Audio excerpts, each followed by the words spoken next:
7.5 million children we're talking about who are now fleeing from the impact and the access to clean water, sanitation, their mental health, even closed schools, all of these things impacting them every day. Joining me now for more on this, UNICEF spokesperson James Elder, who is near the border of Poland and Ukraine. James, as we watch this war escalate, what is your biggest concern right now as you interact with these kids, especially those who have fled their homes and lost everything? Yeah, I think the biggest one is still seeing your images there, seeing what happened in Mariupol, just to know that we're now seeing indiscriminate attacks hitting more civilian targets. Women, this should be their greatest moment, no? Having a baby for the first time, becoming a mother, and they're being bombed while they're doing it. So that scale of children being killed remains, of course, our greatest concern.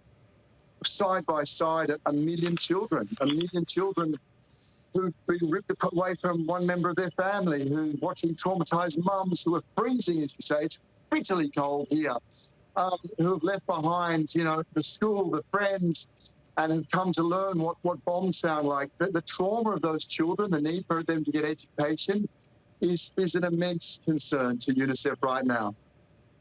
And so many of these children, as we've been looking at the pictures, were only able to bring a few belongings with them. And on top of that, they have no idea, James, when they'll be able to return home. So how are you trying to encourage them right now? What are those conversations like?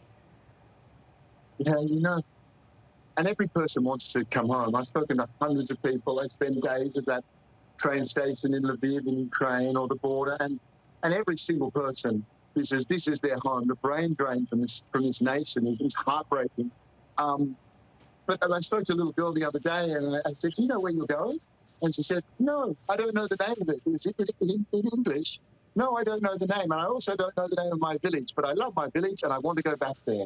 So these are just kids, but right now they can't because their parents have had to make a decision that is mind-boggling to most of us, that do I leave my husband and our child's father, and do we leave? And they just decided a million times that, yes, the only way to keep our child safe, to ensure that we are not one of those children in a playground or a school that gets hit by these attacks, the only way we can guarantee our child is alive next week is to leave.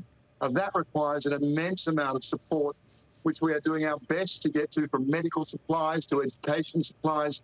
It also, as you know in your correspondence say, it requires that humanitarian corridor to be respected so people can get out without being shelled and we can get in. As a country, how can we help these Ukrainian kids right now, James? Well, I think this is what Americans do, you know, giving. I would love to say there was something else and it wasn't can you put your hand in your pocket? I really would, but the medical supplies that we brought in, and the medical supplies we'll bring in again tomorrow, and they go to hospitals and surgeons who are working in bunkers and delivering babies, or the children I've seen with wounds of war who come across. Those medical supplies, for example, they cost money. UNICEF, we're entirely donor funded. So any mums or dads who could do that, you know, to UNICEFUSA.org, that makes an immense difference. That gets supplies onto that truck and then to those kids that I've been seeing. James Elder, thank you, and thank you for all the work that you do just again and again. And we will continue to tell everybody who asks how they can help. This is how you do it. UNICEF is working in Ukraine and throughout the region to provide urgent and aid and assistance to children and families. You can learn more, as James mentioned, UNICEFUSA.org/ABC.